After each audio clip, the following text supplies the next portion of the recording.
ভারতেরই একটা ছেলে যার নাম হচ্ছে রওতাজ খিলাড়ি, এর বাড়ি ভারতের হরিয়ানাতে।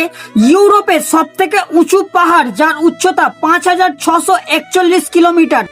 ইউরোপের সব থেকে উঁচু পাহাড়, এই পাহাড়ের নাম হচ্ছে মাউন্ট আলব্রাস। এই পাহাড়ে আজ পর্যন্ত কেউ যেতে পারেনি, কিন্তু হরিয়ানার এই ছেলে রওতাজ খিলাড়ি 24 ঘন্টা কাটিয়ে দেখিয়েছে, তাও আবার বিনা অক্সিজেন ছাড়া।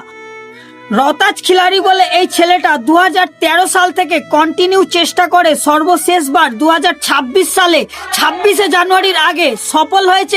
হরিয়ানার রওতাজ খিলাড়ি বলে এই ছেলেটা 2013 সাল থেকে বহুবার চেষ্টা করার কারণে হাতের আঙুল পর্যন্ত কেটে যায়। এবার হাতের আঙুল কেন কেটে যায় সেটাই আমি আপনাদের ডিটেলসে বলছি।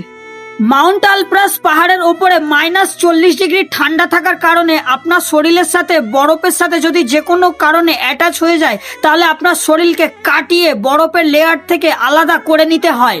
রওতাজ খিলাড়ি বলে এই ছেলেটা প্রমাণ করে দেখিয়েছে যে ভারতের মানুষ চাইলে সবকিছু করতে পারে।